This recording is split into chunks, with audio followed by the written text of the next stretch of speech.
Republicans like to mock modern monetary theory, the idea that government can print money with impunity, that government can spend whatever it wants without the need to tax. Modern monetary theory is basically the Dick Cheney deficits don't matter crowd, trussed up with a new fancy title. Most Republicans rightly lampoon this quackery, that is, when they're not practicing the quackery themselves. Today, many of these same Republicans will vote for a bill that makes modern monetary theory look like child's play in comparison. The monster spending bill presented today is not just a deficits don't matter disaster, it is everything Republicans say they don't believe in. This bill is free money for everyone. Proponents don't care if you're fully employed or own your own house or own your own business. Free money for everyone, they cry. And yet, if free money were the answer, if money really grew on trees, why not give more free money? Why not give it out all the time? Why stop at $600 a person? Why not $1,000? Why not $2,000? Maybe these new free money Republicans should join the Everybody Gets a Guaranteed Income caucus. Why not $20,000 a year for everybody? Why not $30,000? If we can print up money with impunity, why not do it? The Treasury can just keep printing the money. That is, until someone points out that the emperor has no clothes and that the dollar no longer has value. To so-called conservatives who are quick to identify the socialism of Democrats, if you vote for this spending monstrosity, you are no better. When you vote to pass out free money, you lose your soul and you abandon forever any semblance of moral or fiscal integrity. So the next time you see Republicans in high moral dudgeon claiming and complaining about spending of Democrats and socialism, remind them if they supported this monstrous bill that really the difference between the parties is less Adam Smith versus Marx and more Marx versus Engels. How bad is our fiscal situation? Well, the federal government brought in $3.3 trillion last year and spent $6.6 trillion. The deficit last year, a record-busting $3.3 trillion. If you're looking for more COVID bailout money, we don't have any. The coffers are bare. We have no rainy day fund. We have no savings account. Congress has spent all the money long ago. The economic damage from this pandemic is not the reason for this runaway spending. This spending's been going on for decades. Every year, even before we get to all the extra COVID-free money, we've been spending $1 trillion we don't have. Today's money is gone. So Congress is spending tomorrow's money. The spending chart is a red line of red ink that goes on forever. When we talk about spending tomorrow's money, it's not just the money that we need next month. It's the money we might need in a decade. It's the money we will need in 1, 2, 3 generations from now. For national defense, for infrastructure. This is the money that your children and your grandchildren will pay back with interest. The deficit doubling and tripling. Under George Bush, it went from $5 trillion to $10 trillion. Under President Obama, it went from 10 to 20 trillion. We're now at 27 trillion, but we're adding it at $1 trillion a year before we get to this COVID budget-busting bailout. Every tax-paying American already owes over $136,000, and they're staring at projections into the future that show no end. We are $27 trillion in debt today. How do we expect a child to have the economic opportunity when this crushing debt is their inheritance from Congress? The numbers are mind-boggling. It's hard to conceive of what $1 billion is, much less $1 trillion. How big is $1 billion? Well, 1 billion seconds ago was 1988, and Reagan was president. 1 billion minutes ago, Jesus walked the shore of the Sea of Galilee. A billion hours ago, man still lived in caves.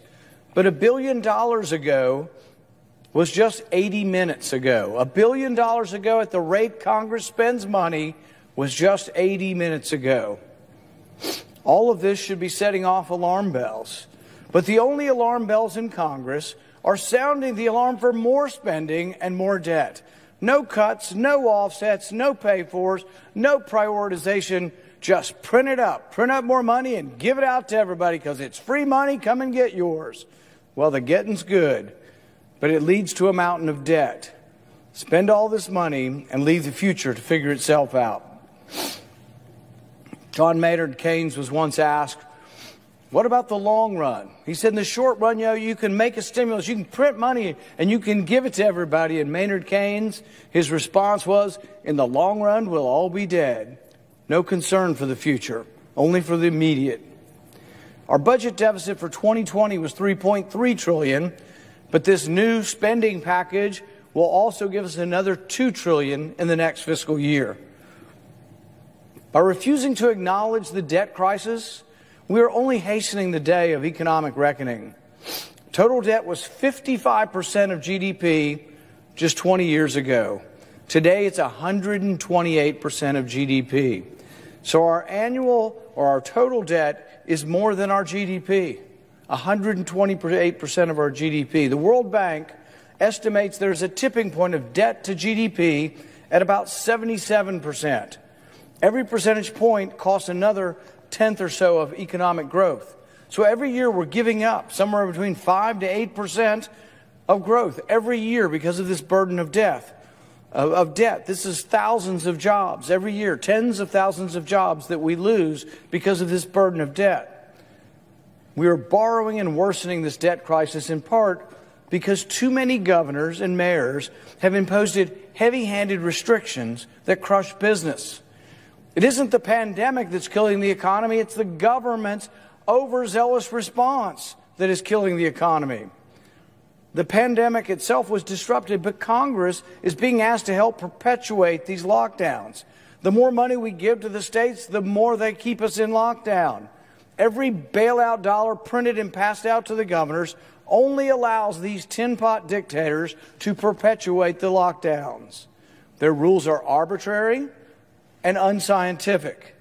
Governors and mayors across the country are picking winners and losers. Businesses, some that have been in families for generations, are being wiped out because they're not allowed to open. Restaurants have to close their doors for indoor dining, but then they get told they can open at limited capacity. But then they are told they have to close again. And then they get told they can open outside, and then they're told they can't open outside. Confusing, doesn't even explain the half of it. Bars are told that they can only serve alcohol if people are sitting and not standing, and only if they have heavy foods on their menus.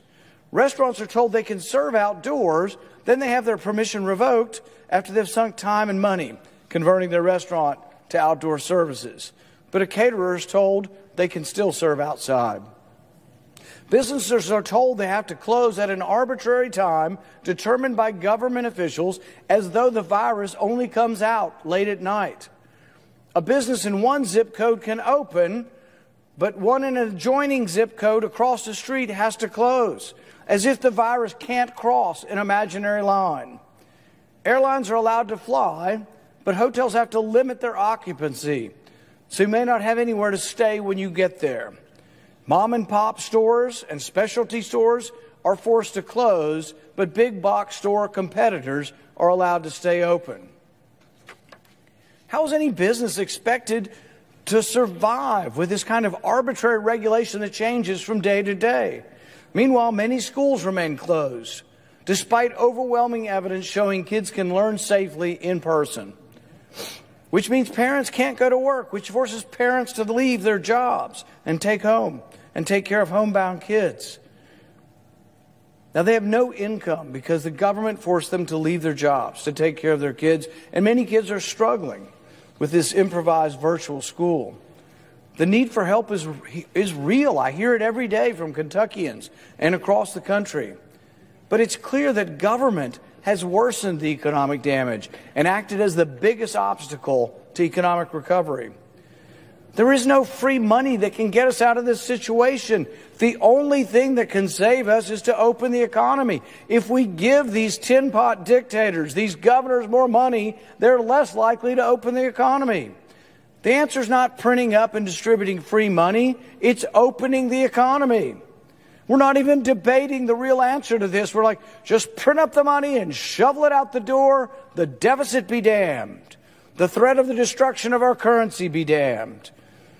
We can choose to let our economies open with guidance and precautions, but not obstruction. Let people rebuild their livelihoods. Reopen our schools so our kids can return and parents can go back to work.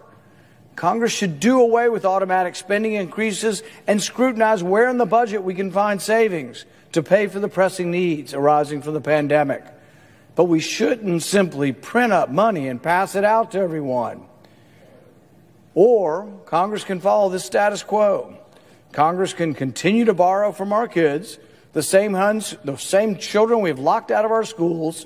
Congress can keep enabling and shutting down businesses by force, spend all of today's money and all of tomorrow's money, and then good luck. Good luck figuring out how to pay for all of this massive debt. It doesn't have to be this way. There is another alternative that won't be debated, and that alternative is open the economy. It's not too late to change our course. Cut unnecessary spending, eliminate waste, stop fighting a $50 billion a year war in Afghanistan that hasn't had a military mission in at least a decade. Make the hard decisions now. We can't keep pretending that more debt is a sustainable policy course. Leadership is not passing on the problem to someone who can't protest. Leadership is making the hard choices now. This is what we have to do. I will oppose this new debt, and I will continue to sound the alarm until we change our course. Our country can be saved. We can survive this if we pull together, but adding more debt is a mistake. It is not the solution, and we should resist it. Thank you, Mr. President.